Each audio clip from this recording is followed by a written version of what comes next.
We're streaming on Facebook Live as well. Yeah, we're streaming on everything: LinkedIn, YouTube, Facebook Live, Twitch. Well, at least 10 or 12 of them at the same time. Snap. Yeah. So we are live. All right. Let's go. Welcome back to Boss Uncaged podcast. So you guys know I like to do my due diligence, and as I'm doing my research and I'm looking at Bryce's background and I'm looking at his history of what he's done and where he is right now, and I had to give him a particular nickname, which was kind of difficult because I was trying to give him variable nicknames. I was trying to give him a bird nickname, which we'll get into here shortly. That I decided to kind of keep it simple, and I'm going to name him the Fitness Boss because I mean that's the over-encompassing thing that what he does. But ideally, he's so much more than just a fitness professional. So the floor is yours, Bryce. Why don't you tell the audience a little bit more about you and what do you want to talk about today? SA, my friend, thanks so much for having me on the show. Shoot, man, I'm a business expert. I'm a fitness expert. These are two of my passions and zone of genius. So that's probably how I can add the most value, specifically from a business context and actually for a fitness context. Leadership is my jam. I love leadership. I love building teams. I love accomplishing big goals, and you need a band of teammates behind you to do so. So that's my big passion. But I'll give you the origin story and how I got kicked off in the fitness industry, and then you can take us from there if that works for you. Yeah, shoot, let's go. Cool. So originally, I'm from the Midwest. I've lived in Southern California for about 20 years. And I spent about 11 years in the state of Michigan, which is a great place, amazing salt of the earth people the Midwest has. But one of the things is for sure, it's not the fitness capital of the world. So growing up in my later teen years and adult years, or early adult years, I should say, in the state of Michigan, primarily two main factors I wasn't fit. Number one, the culture of the Midwest, certainly 25 years ago, wasn't overly fitness focused. And then secondarily, my family comes from humble beginnings for first world standards. So we used to run out of money before we used to run out of a month. And certainly fast food is a cheaper option when my mom had 3 kids, working a secretary's job and, just struggling to make ends meet.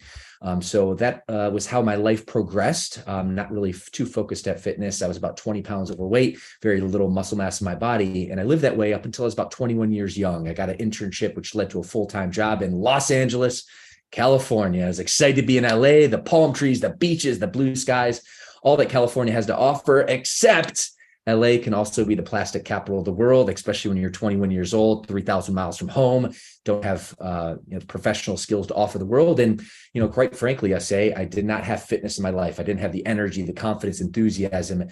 But thankfully that changed. And I lived probably that way for 2 years up on my start in Los Angeles, but a fortuitous situation happened. And one of my good buddies from back in college moved to Southern California, and he was my first fitness mentor. His name was Adam. And a little bit about Adam, he was not on the cover of Men's Health, but he could have been. He had the 6-pack abs, the glistening muscles. All the girls loved him. I certainly looked up to that. And, I want to model that. And we ended up living together. And embarrassingly enough, it took me a few months to finally muster up enough courage to say, Adam, can you teach me a little about this fitness game? And he turns to me, he's like, Bryce, dude, I thought you'd never ask. He's like, but if we're going to do this, we're going to do this. I don't want to waste your time. I don't want to waste my time. You saw how many buddies at college asked me how to get fit and how many stuck with it, virtually zero. So if we're going to do this, I need a 3-month commitment, 12 weeks. You're going to do what I want you to do. You're going to lift what I want you to lift. You're going to eat what I want you to eat. And after that 12 weeks, if you realize, hey, this is not for you, all good. At least you gave it a fair shake. And my friend, I'm so glad he did that. And in fact, channeling my inner Robert Cialdini, who was a former PhD at Arizona State for 30 years, wrote a book called Influence. And one of the key weapons of influence is commitment and consistency, which is incredible for business, for coaching, for fitness.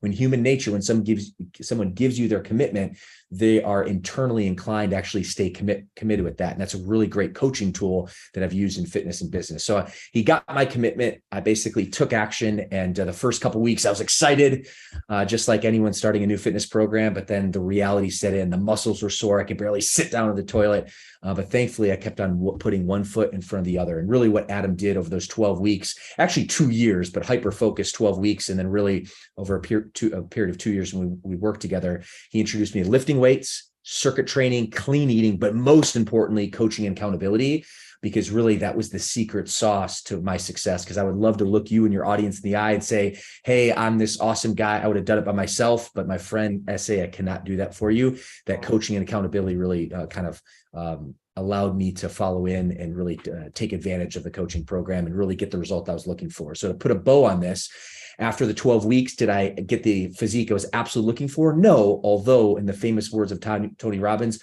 progress equals motivation. Within 12 weeks, I knew that, okay, I could see some changes. I could see it was working, and it actually made me more motivated to continue. And really over a period of 2 years, but hyper focus in the first 6 months, I dropped 20 pounds of body fat. I put 20 pounds of lean muscle on. But more importantly, I had energy, confidence, enthusiasm. I became one of the least performing sales rep in my company, all the way to the highest performing sales rep in the company.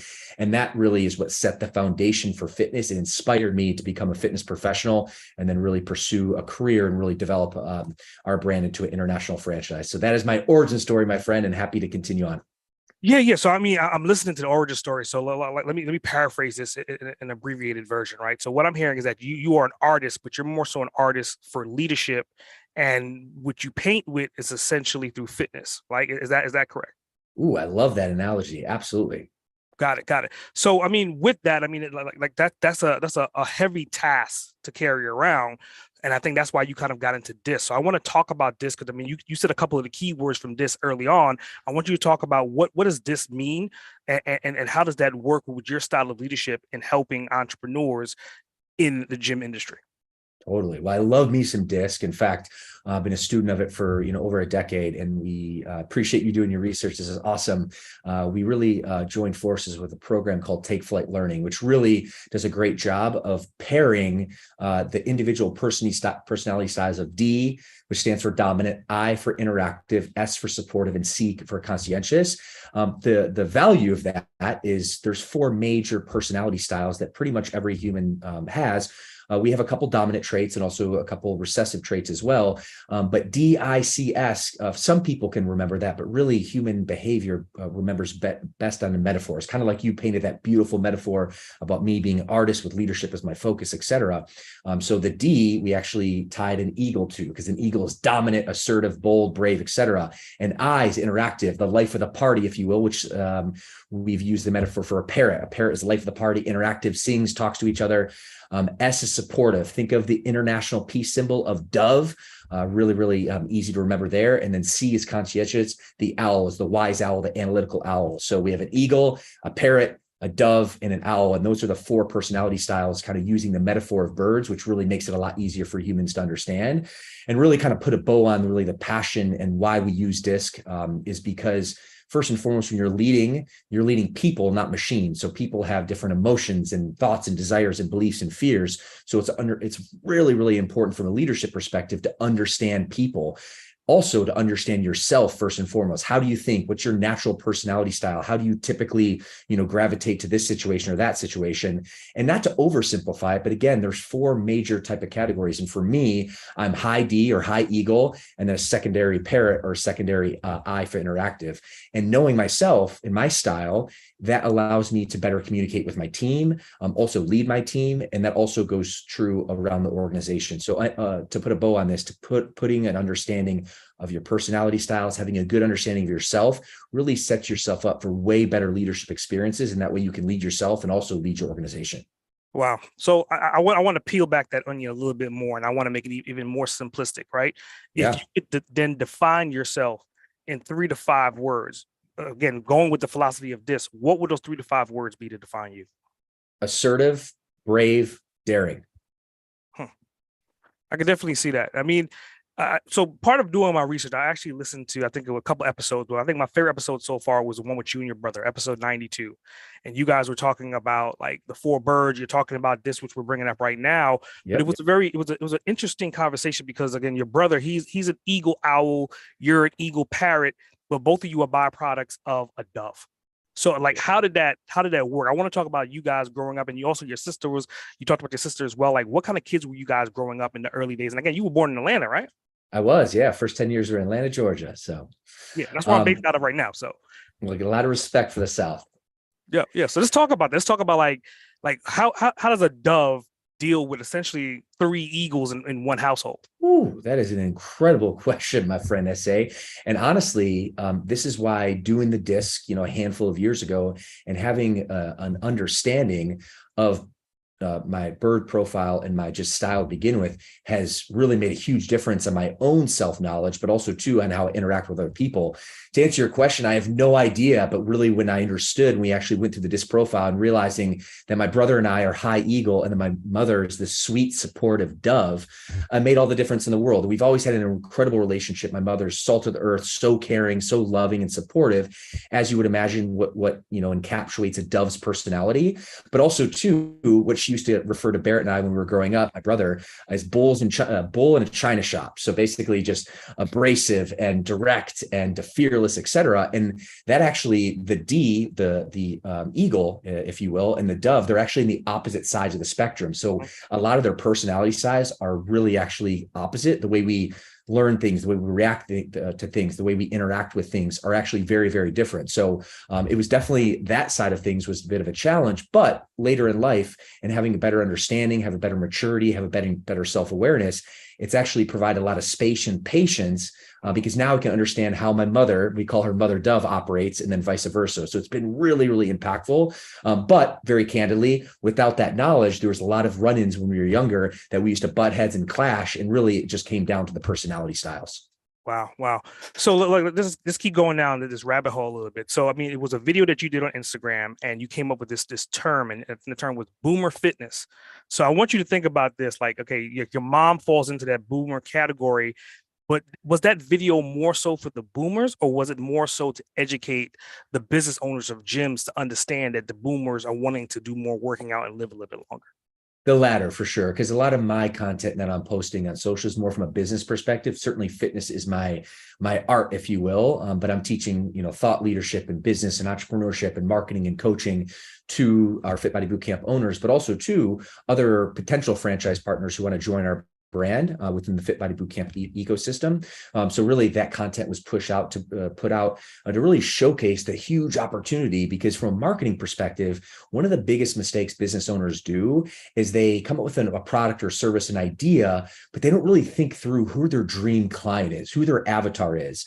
And that's really challenging, because if you don't know exactly who you're serving or selling to, you're going to actually have a hard time, creating traction. The opposite, though, as say, is also true. When you have a clear understanding that the very specific type of person that you're marketing to, that you're serving, you can actually solve their problems exponentially better. So the Fit Body Forever program is a new program that we brought into our brand that's really focused at the boomer aging population, adults ages 55 and plus. And if you take a step back, just the population in the United States, the baby boomers are definitely the biggest population. They carry the most wealth, and they're getting later in life.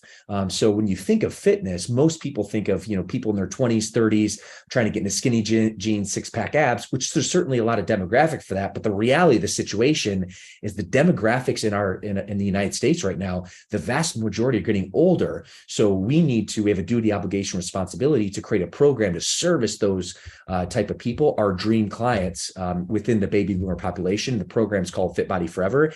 And a lot of their biggest focus, sure, they want to look good and they want to, lose weight, but the vast majority of their big pain is the ability to have mobility, to play with their grandkids, to travel the world. So that's the problem that we're fixing specific to that demographic and market.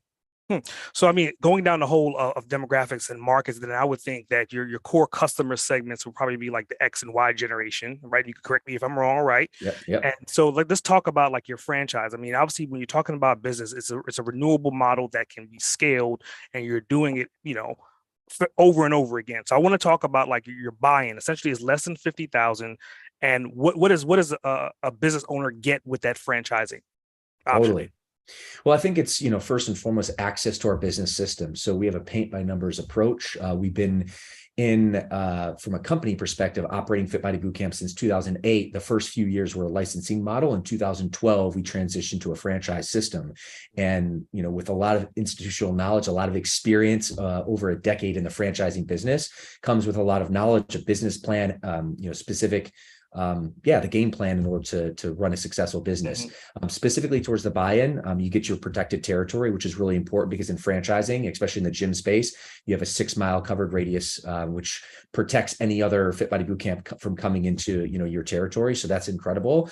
In addition to it, gains you access to our on-site experience. There's a 5-day intensive course, really where you come either to one of 2 locations, my brother Baird's location out in Berkeley, Michigan, or my location out in Orange County, California, and spend a 5-day intensive, training workshop to really understand the nuts and bolts. So you have, experienced boots on the ground in running, the gym opportunity that, you are going to launch as a new franchise partner.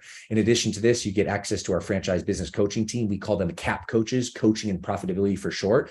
So you're assigned a CAP coach. You're also basically in the onboarding process assigned to an onboarding specialist who's going to help with your lease negotiations, securing your insurance, your build out, all the things that you need to do to basically break ground and get your gym opening, including your grand opening marketing campaign. So high level, those are, kind of, list of 10 things and more that we will provide. But really the vision behind that is you gain access to a territory, and then basically you're able, with our support, to launch your business in incredible fashion. In fact, we just actually came out part of the franchise buy-in with our 100 lives change guarantee. And really what that means, SA, is that we guarantee our new franchise partners by the time they open their doors for their grand opening, we'll have 100 full-time paying members, or we run their marketing tool. They do. And we're so confident in that because we've done this process over and over, hundreds of times over.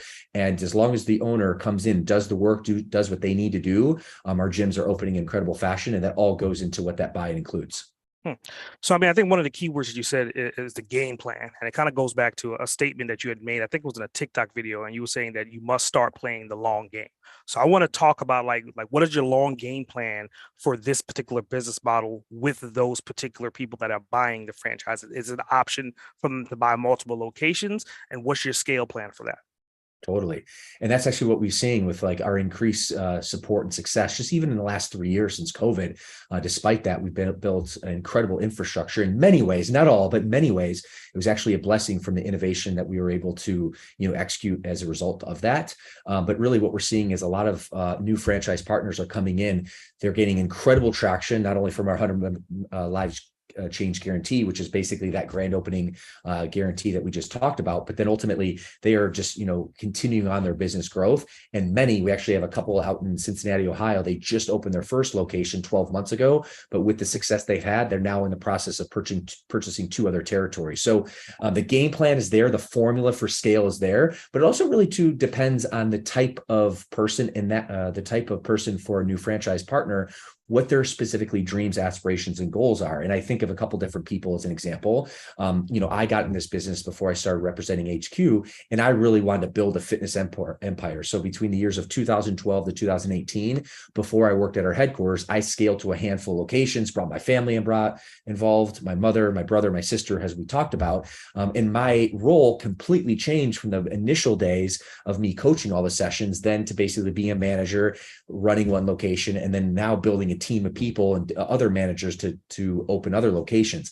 That's a very different experience than some of our other owners. And one of our awesome franchise partners out in Richardson, a suburb of Dallas, Texas, his name's Tom Huff. He wants to be the mayor of Richardson, Texas. He wants to have one mega location that's double or triple the size of an average Fit Body Bootcamp. He doesn't want to work 50, 60, 70 hours in the gym anymore, but he still wants to be present. He wants to know his team. He wants to know his clients, and again, be the mayor of Richardson. So the beauty of our business model, it's scalable.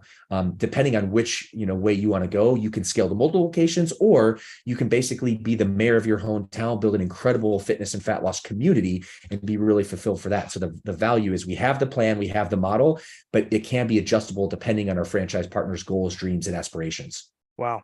Well, I think one thing that you said a couple times since we started the show was understanding your target demographic, understanding your audience, and even to the level of your franchisee, you're trying to instill that in them. So it kind of brings me to like your favorite quote, and it makes perfect sense. Like hearing you speak live now, there's money in the transactions, but there's wealth in the relationship. So I want you to kind of talk about like, what does that quote really mean to you? And obviously, how are you taking that quote and how are you embodying that in your business? Oh, I love that. I say, really appreciate you, man. Really, really on point conversation today. What I would say is 2 things. When I think of that quote, There's money in the transaction, but wealth in the relationship. It applies to two aspects of my life, but probably many others as well. From a first and foremost perspective, being in the fitness industry, it applies to the fitness business that we have. Secondarily, it applies to business and entrepreneurship. And from a fitness perspective, especially our gyms at Fit Body Bootcamp, yes, fitness is our product. We provide incredible workouts, human movement, coaching. We also provide a nutrition coaching via a program called Fit Body Bootcamp Plus. So there's a lot of value in terms of the training component that we provide. But first and foremost, even beyond that, we are in the relationship business. It's about basically meeting clients where they're at. At the end of the day, we don't train robots. We also don't train high performance athletes that are trying to get into our camp, shave a second off their 40-yard dash to make the NFL Combine. That's not who we are as Fit Body. We are training the everyday people that maybe haven't worked out since high school or college. Maybe don't even love working out, but they know they need to change. They're 40, 50, 60 pounds overweight. They can't play with their kids. They're embarrassed the way they look or feel. So our program provides a really supportive way for someone to come in off the streets and get an incredible result, but also, tap into a fitness community. And that really all boils down to the relationship. So for our perspective, what we teach our franchise partners, which also gets passed down to our business coaches, is an acronym named FORD, like the car company, FORD, family, occupation, recreation, and dreams. And for a 22 to 25-year-old fitness coach who doesn't have a lot of experience, working with some in their 30s, 40s, or 50s, it can be intimidating. They don't even actually know where to start in terms of building a relationship. But when you actually teach them that acronym FORD, then it's very easy for them to broach, the conversation. It's like, okay, tell me about your family. How many kids do you have? How many siblings do you have? What about your occupation? What do you do for work? What are your dreams? What are your goals? What are your aspirations? So these are just really, it's a great framework for our coaches and our franchise partners to be able to build relationships, because really when you break it down, the value, the long-term value in a client that stays, pays, and refers is one who feels really connected to the camp, connected to their coaches. It starts with a relationship and it bleeds through the culture of the organization. So from a fitness perspective, that's the big focus. On the flip side, from my lens, from a business, entrepreneurship, and most importantly, from a leadership perspective, and I learned this from Jocko Willink, author of Extreme Ownership. I'm sure you probably follow him or aware of him. One of his books is one of the top New York Times bestselling copies, on the charts. And he talks about a framework of 4 things for leadership. And one of them is actually building relationships. And he's like, interestingly enough, people think in combat that, the troops will basically take action no matter what the orders are. And that is not the case at all. When your life is on the line and you're, following the order from your directive, you need to make sure that as a subordinate, that order is actually something you believe in and you're willing to execute. Because if you don't, and your life's on the line, you're not going to follow that order. So really what Jocko talks about is the ability to build relationships in the trenches. That's actually how you gain influence. And for me, I've really taken that to heart. So I do make it very intentional job. And I feel blessed, actually. I love people. I have this internal love for humanity. So it's not forced for me. If it was, it'd be really hard to lead. But I love people. I want to connect with people, build people up, pour into people. And when you develop the relationship, then you actually develop influence to lead an organization. I think that's what's really served me well. So I've seen it many, many times over that there's money in the transaction, but there's really true wealth from a fitness perspective, from a business perspective, and a leadership perspective in that relationship. Wow. So let's flip this upside down. So that's on the positive end, right? So that's positive. Let's go on the negative end, right? And I think even in negative, we can find positive. You're an eagle. That's a parrot, right? So essentially you're a high A-type personality person that's a public speaker per se. Mm-hmm. Obviously in business, you may from time to time have someone that's more soft-spoken like a dove, or more of a dove and a thinker like an owl. So the combination of the two is kind of a bipolar push and pull. Have you ever dealt with that personality, and how have you helped them to kind of bridge a little bit more and tap into their inner eagle or their inner parrots? Oh man, you are just on point. Holy smokes. I love this. Really peeling back the onion. So interestingly enough, the training for Take Flight Learning, I'm glad you asked that, talks about the 4 personality styles, but really the big call to action is to be the chameleon. The chameleon is actually the hybrid, can basically connect with an eagle when they need to connect, can actually flare a little bit and be interactive with a parrot. They can actually be soft and supportive and connect with the dove. And then from an owl perspective, they can be analytical and really understand data. So they can flex. Actually, when we've done the training, Oprah Winfrey is actually known to be probably one of the biggest chameleons because she can actually flex an eagle. She can actually connect connect with a parrot, she's probably a really big dove internally, but also really can connect with owls. So really, from a leadership perspective, the vision is actually get to a chameleon, and they talk about chameleon leadership. So that way you can flex the different color depending on the person, because really when you break it down, the big value of DISC and the big value of personality styles, yes, is knowing you, but way more important to that is knowing the people that you interact with. So that way you can actually treat them, not how you want to be treated, how they want to be treated. So I think that's really important. Now, to go back to your analogy about, the owl and the dove, interestingly enough, my wife is actually that pairing. We're actually the exact opposite personalities. I heard this a while back in a podcast, I think by Tony Robbins, that there is some truth that the personalities in terms of opposites attract. However, values need to be the same. So I think from a relationship perspective, our values with my wife, Tatiana, are on point. We value the same things in life. However, the way we show up, our personality styles are very different. She from a probably just a personality perspective, like who she is at home, she's definitely a dove. She's loving, she's caring, she's supportive, kind of that international peace symbol that we think of. On the flip side, from a work perspective, she's detail oriented, she's analytical, she'll look at spreadsheets all day long. And for me, that's really valuable, because what you mentioned, I say earlier in the call, in terms of my personality, I'm high eagle and secondary parrot, which means I have a small dove and a small eagle. I still have it in me and I can still execute those tasks. However, it takes a lot more focus. So the running joke in my organization is I stack myself with owls, because owls are detail oriented. They're actually always looking for danger. And sometimes I can basically blast through a wall and see the positive, as you mentioned. But sometimes actually I don't look for the danger, what's around the corner. So having that owl skill set is really, really valuable for me from an analytical perspective, and also too, to mitigate risk perspective. So really when you break it down, it's about knowing your style, but it's also about flexing and be able to work with other styles, and also using those styles to actually help with your weaknesses, combat your weaknesses. And I think that's where the magic has happened for me and our organization and my leadership growth. I think it's definitely interesting that you brought your wife into this conversation, because like my wife, she's the bipolar opposite of me as well too. So the whole opposite attracts is definitely something that's it's a systematic thing, to your point. Yeah. But I want you to talk about like your personal side a little bit more, because I mean, obviously you're a world traveler, you're bilingual as well. So I want to, how does someone that was born in Atlanta start speaking Portuguese, and how did that road come to fruition? Ooh. Well, I'll give you the overview. The story is incredible. It's like straight out of a movie. But as I kind of shared my origin story of fitness. This is when I told the origin story moving out of California. I moved in California in 2005, but I lived, in LA for about 2 years without fitness. And when I introduced Adam as my first fitness mentor, that was early 2007. So up until that point, I didn't have the confidence, the energy, the enthusiasm I do now. Fitness was actually the catalyst to give me that. And as I mentioned, I trained with Adam for a period of 2 years. It was about 6 months before I really got my hyper-focused result.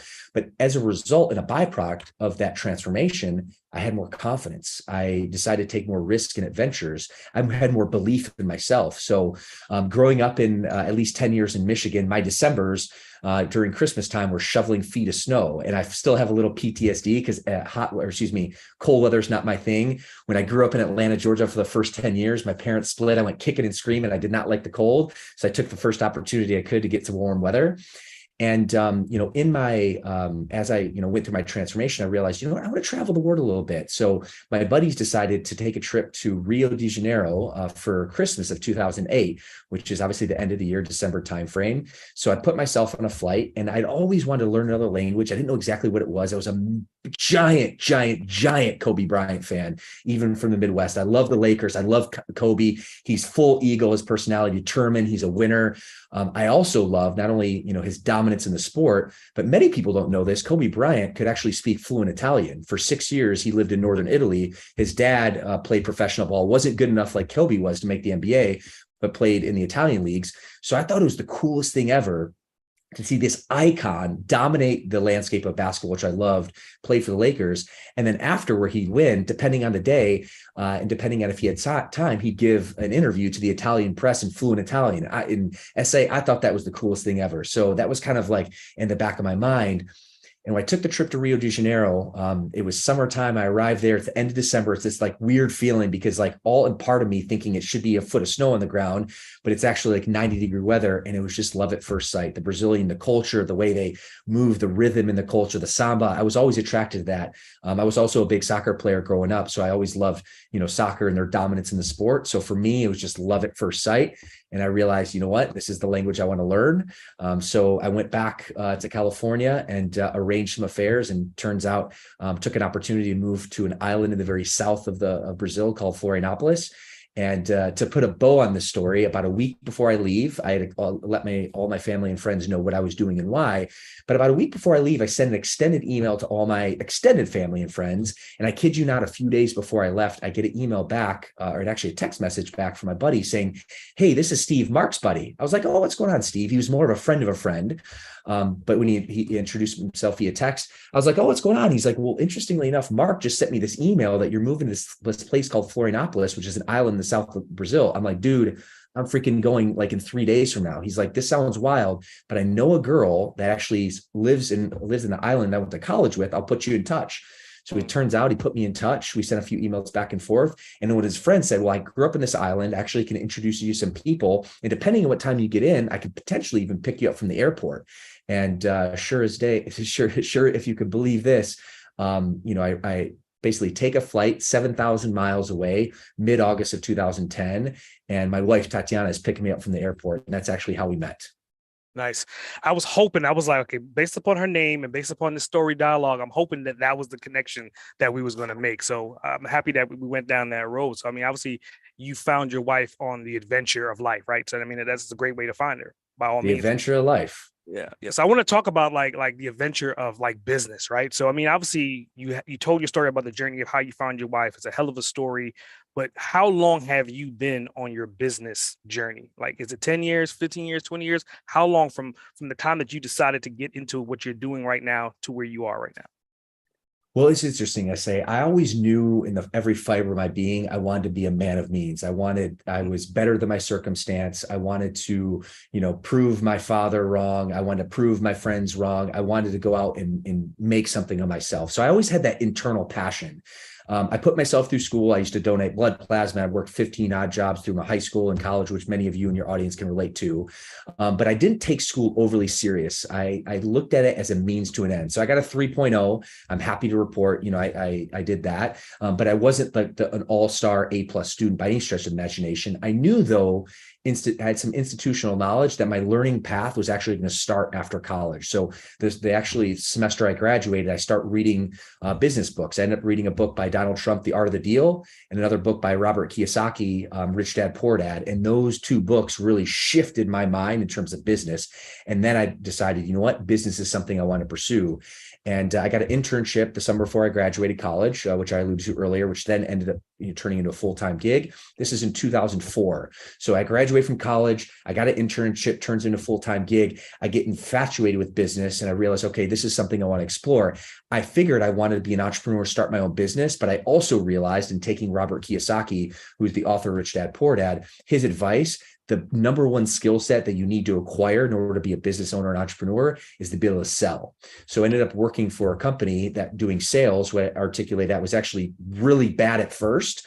Through my fitness transformation, it gave me so much more confidence actually to, be more of a student and dedicated to the game. And really from 2004 to 2010, I don't want to ever say I mastered the craft because you can always learn more, but I really spent 6 years of hyper-focused learning how to sell, persuade, communicate, really influence people. And that's actually what set the trajectory. So I've been on this business journey for, I would say, close to 20 years now. It's had its different phases of growth. My first phase was sales. Then I realized, okay, I need to actually be a student of leadership and entrepreneurship. So it's changed with the course of time, but it's really been part of my DNA for the last 2 decades. Wow. So let's just say if time travel was a reality in this particular day and age, if you had an opportunity to go back and talk to yourself for 1 hour, when would you go back and what would that conversation look like? Ooh. I would go back. Interesting. I'm going to get a little raw and authentic here. I'm a recovering alcoholic, I say, and I'm happy to report I stopped drinking alcohol December of 2016. And that's not me getting on my high horse, because let's face it, I have struggles and trials and tribulations, just like you. We're all humans, right? And for me, I have a very addictive personality, which could actually be a very good thing, but it also can be a very challenging thing as well. But, I'm a little torn in terms of, kind of going back and, having a regret on that, because I've learned a lot. And if without those trials and tribulations of drinking alcohol and the negative consequences that happened to me, I don't think I'd be the man who I am.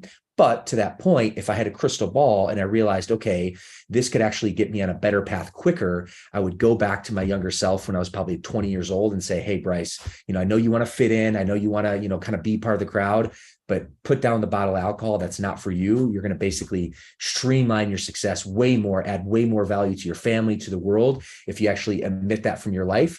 So that would be the candid answer. But also, too, we don't have a crystal ball. And even though it was a very painful journey to go through, I actually learned a lot. I grew a lot in the process, and I'm a better man for it. So it's a bit of a dichotomy. Wow. I think one thing that again, I'm a really good listener, so I'm hearing like this terminology of keywords that you've used maybe 2 or 3 times so far, and you brought up December. Like you talking about being alcoholic and you stopped since December. You were talking about snow and in Michigan in December. Like, by chance, are you a Sagittarius? Like what's this universal thing associated to December? Interestingly, you point that out. No, I'm actually a Leo. I was born the end of July.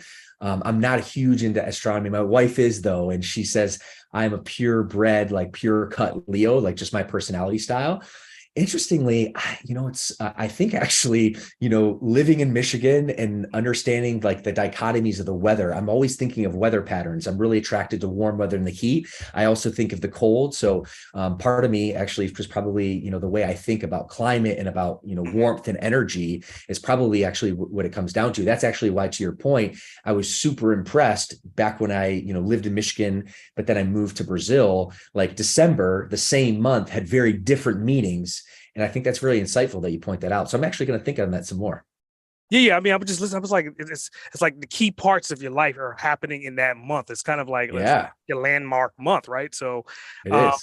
let's talk about like your early days. I mean, you mentioned trying to prove your dad wrong earlier on. Your mom is a dove. So my next question is, obviously you're an eagle and you're highly successful in the state of mind of doing and getting things done. Are Right. you coming from an entrepreneurial upbringing? Was your dad an entrepreneur, your mom, aunt, uncle? Where are you getting that insight from? No, they weren't actually. Not an overly fitness family by any stretch of the imagination, and not even a really successful family across the board. I say that with love and respect. Mhm. In terms of financial success, there was a lot of familial love success, which really, very much helped the family dynamic, especially when we escaped our father's grasp. But entrepreneurship was not really factory installed at all. My mom, bless her heart, was a secretary, worked minimum jobs throughout her life. I'm blessed. She actually works with me and for me now. She has for the last 8 years. So she does our customer service and client, coordination work, which is really, really important because she's amazing with people. I had one uncle who's probably the most successful in our family, but he's an attorney, a tax attorney by trade. So he went to school, become a CPA and an attorney. So he did really well, but, he's high owl. So very analytical, detail oriented. He's not interested in leading people and having a big team. My father was a drug addict, an alcoholic, abuser of women. So not necessarily the conducive for a good family upbringing, as you would imagine. So I learned more on what not to do in life from him than what to do. And even though that might sound challenging, there's actually a lot of value in that. And I think for a long time, when my parents split, my mom escaped my dad because my dad, had issues with drugs and gambling and women and all these things that really, unfortunately, caused chaos in his life, but then, unfortunately, as well, caused chaos in my mom's life and our family life as well. So as much as it was a challenge to go through, I'm a firm believer, and I follow Stoic philosophy. And Stoic philosophy talks about taking anything that comes at you, could be bad, but actually making it to a positive. And for me, seeing my father's behavior and seeing how he treated himself, how he treated other people, and how he was succumbed to the addiction, which I have a lot of empathy for. Actually, I have no ill will. I actually feel sorry more than anything. But seeing that, and also too, hearing the stories and kind of putting things together, later in my life, I realized, what? I'm trying to build the man that I wanted and I needed when I was younger. And even though it was a challenging, painful time to go through, I'm way better off for it. And so is my family, so is my team, so is my influence because of that experience. So I think there's always value in the struggle. Yeah, I mean, I think it kind of goes back to one of the books that you brought up, Rich Dad, Poor Dad, and it's a duality in that, right? So, like, based upon what you just said, respectfully saying that your dad essentially was your poor dad representation. So, like, my next question was like, who was your mentor? Who was your rich dad? Well, I think I wouldn't say one specific person, but that's an incredible observation. My dad, my biological father was my poor dad for sure. So that was the model to model against, not for. I've been blessed to actually have a sequence of quite a few people. So not from a business perspective, but from a life perspective, I've modeled a lot of my ability to build relationships and treat people around my mom. My mom's like the salt of the earth, the dove that we talked about. So her caring and compassion and empathy has definitely rubbed off on me. My uncle, his determination and his willingness to be a breadwinner for his family, and a strong leader for the family, the patriarch of the family. While I haven't followed in his business pursuit, I've followed in his successful pursuit, his ideology pursuit, his investment towards education, and really his reinvestment into his family and really being there for his family. So I've really looked up to him.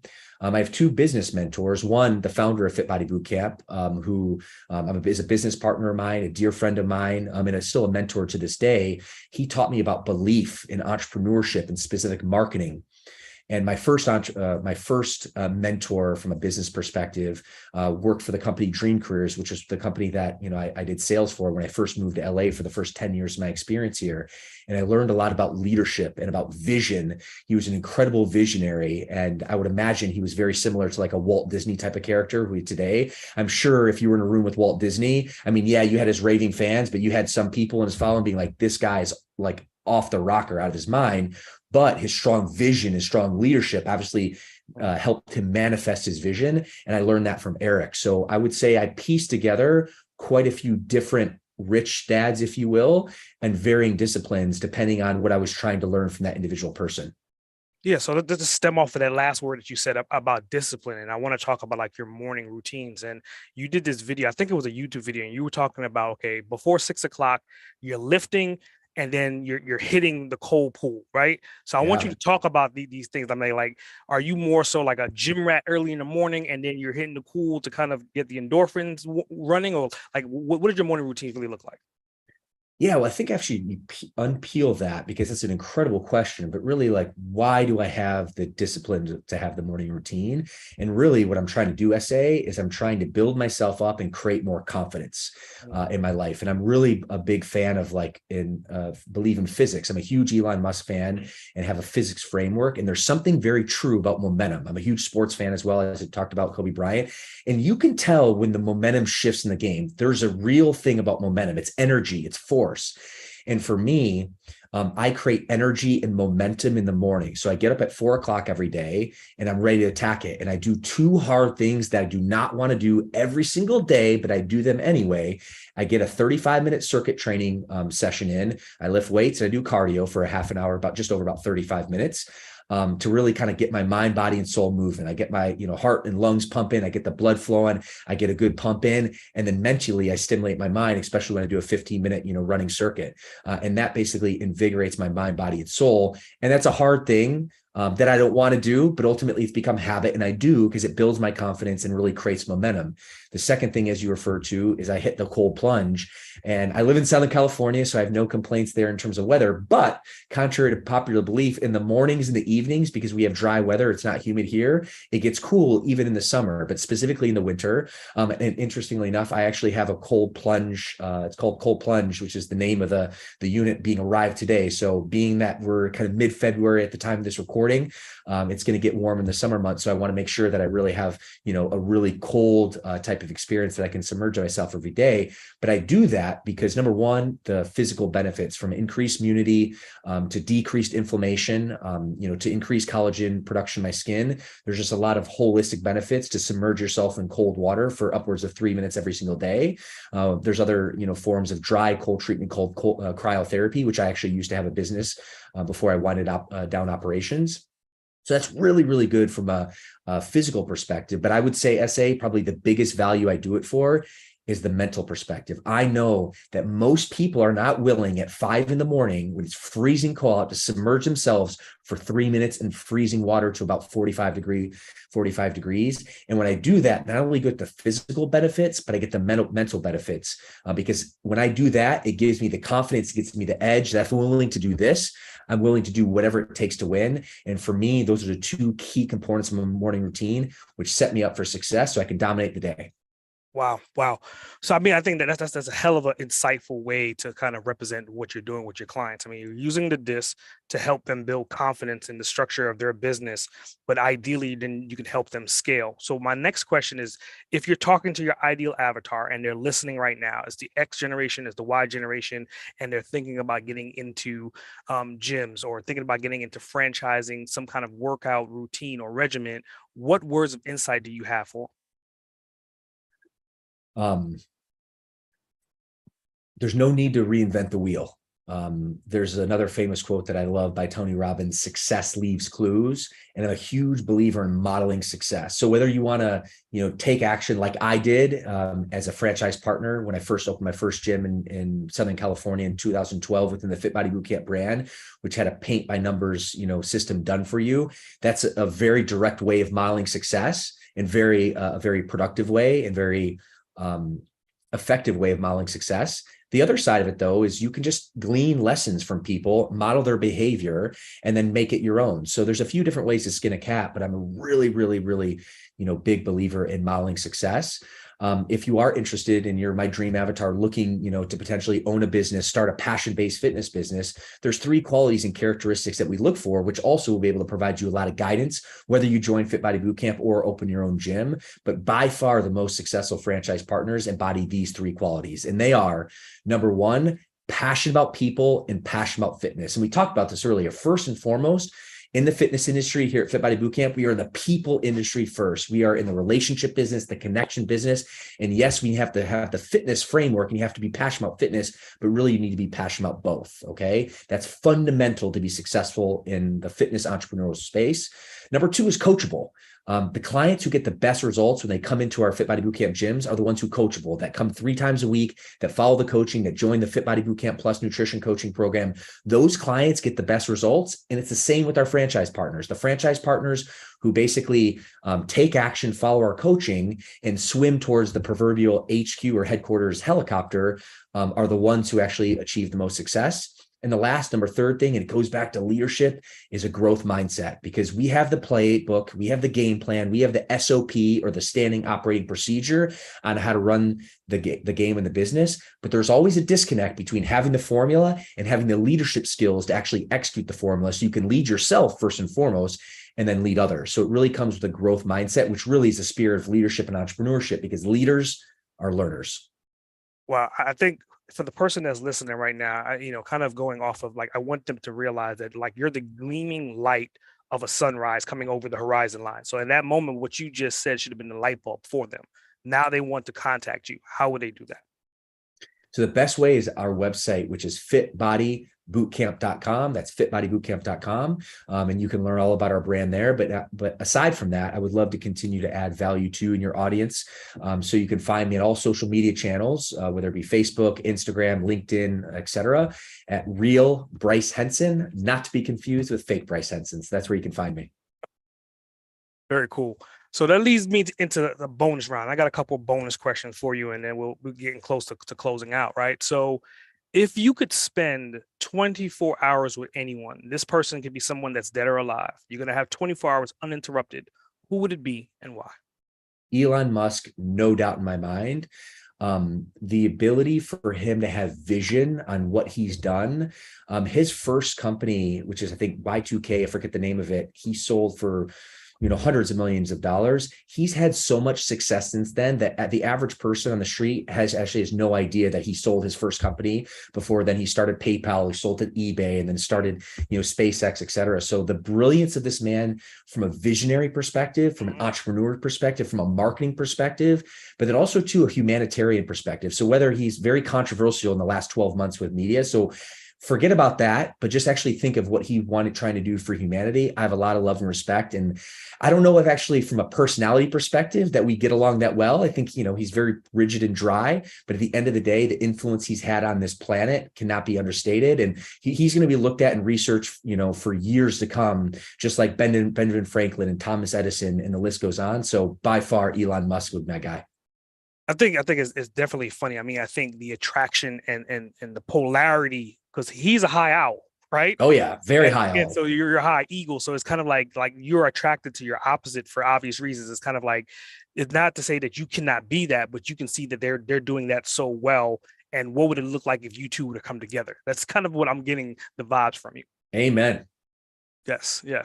So this one's a little bit more laid back question, right? So if you could be a superhero, who would it be and why?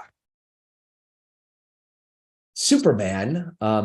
It's interesting. I just gave a keynote the other day about Superman and about how, on one hand, how incredible Superman is, but on the other hand, how unrelatable Superman is. And actually, unrelatable is the best word for it, without kryptonite. And for me, it's interesting. It's an analogy that I have. And I'm far from perfect. I'm far from superhuman. I have so many weaknesses, humbling myself, but I also have a lot of strong characteristics that embody a Superman type figure. But I also have, alluding to my earlier point, deep, dark weaknesses. My kryptonite is my addictive behavior, my addiction, my alcoholism. So for me, it perfectly embodies that the superhero. I perfectly embody Superman, because I want to continue to attain all those awesome qualities, but I also have to humble myself and know the kryptonite is real, and I have to be cautious and respect the kryptonite in order to achieve my full greatness. So I mean, achieving your full greatness, which means that obviously by default you're addicted to success. What is your most significant achievement to date? I do really enjoy success. I feel like it's the fabric and the catalyst in my life. It really which drives me. I would say probably the biggest source of maybe not success, but fulfillment is seeing my mom struggle, coming from a broken home, marrying the wrong guy, and having to deal with all that chaos that transpired in her life, and to see her, pour everything she possibly could into her kids, to struggle to make ends meet, but to provide everything she possibly could. And then now be in a position later in life where she can live with me for 6 months of the year. She lives with my brother the other 6 months of the year. She snowbirds between California and Michigan. So for her boys to be able to provide her shelter and take care of her, and then also too, from a work perspective, to be able to welcome her to the company, and she adds incredible value, and create, a situation where she can work at home and she can excel and do the things that really give her joy. For me, is probably one of the proudest moments and accomplishments. Wow. I mean, that's a hell of a story. I mean, for your mom to be able to kind of live in two different cities half of the year, I mean, it's probably a lifelong dream for her, not only to see you guys being successful, but for her to be a part of that equation even till this day. Totally. Absolutely. Cool. So again, I mean, you're a podcaster, and the way I like to close out my podcast, I like to give the person I'm interviewing an opportunity to become the host of my show. So now you're the host of the Uncaged podcast. I'm your guest. What questions do you have for me? This by far essay was probably the most well thought out, well prepared interview I have done in years. And I've been blessed to be on the podcast circuit. Not only, you just mentioned, I have my own fitness CEO podcast, but also I, guest appear quite often. I am extremely impressed with you. So my question to you is, what's your framework for research? How have you put so much time in, and how, is it a natural skill set that you have, or is this something that's developed over time to be able to glean incredible information, incredible, insightful questions for your audience? So kind of going back to who I am, right? I would say that I am a medium eagle and a high owl combination. So the owl side of me allows me to kind of consume content and hold on to it, to regurgitate it. And the eagle allows me to make those connections and lead in the business world. So that's like the top. My infrastructure is essentially, it took me season 1 to figure that out. But once I started doing intake, like the actual intake form, the form that your team or yourself filled out, that was the conversion factor for me. Because before I was stressing out trying to find all these different data points to do the research. But now with all the data points being given to me, now I can take an hour or two, do my due diligence and go into the Instagram, go into TikTok, go into Facebook, and pick the little things and build out a story. So when we have this conversation, I'll bring this information from my memory to then continue that story. That's what I told you earlier on. We're going to have highs and lows. We're going to go up and down, but we should be able to, depict your entire life within an hour. I am blown away, and I've learned so much from you in this particular conversation. And I just want to give you a shout out and really reinforce that to your audience. Extremely, extremely well done.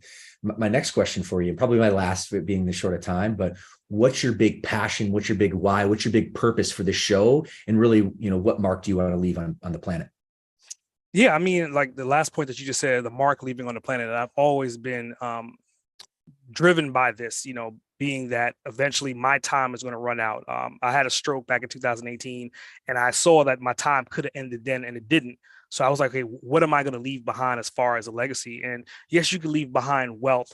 But what I realized by leaving behind wealth, if you don't leave behind breadcrumbs and information and resources, or your voice or your words of wisdom accompanying other people's voices and other people's words of wisdom, then you're leaving behind wealth that can easily disappear. So that's what I'm doing. I'm creating this breadcrumbs for my kids and for other people's kids. Somebody 50 years from now would have an opportunity to listen to this episode that we're talking about, and they should be able to take away some kind of value from it and follow those breadcrumbs to find their own personal success. And you are doing a hell of a job, my friend. So shout out and hats off. Yeah, I definitely appreciate it, man. So do you have any other last questions? Anything that popped up? We got like a couple minutes left. That's the last money shot, my friend. I think you did well. Cool. So Cool. Yeah, I mean, I think it was definitely a great episode. I mean, it was definitely like part of doing my due diligence. I was very excited about this episode. Like, you're not just a gym rat, like you're more analytical, and you have these different things, and you're really a people person. And like going back to the traits of the disc, like you embody that whole thing that we're talking about, being a chameleon. Yes, you're eagle, but I can definitely see that, you actually have your mom as a dove in there. You're obviously a thinker like the owl, and you're obviously a speaker much like the parrot. So I definitely appreciate having you and giving us such a great distinction today. Well, I appreciate your time, essay. And like I said, I mean what I said. I said what I meant. Incredible show today. Had an enjoyable conversation, and I trust you and your audience got value today. And I appreciate you having me on. Yeah, definitely. Essay Grant, over and out.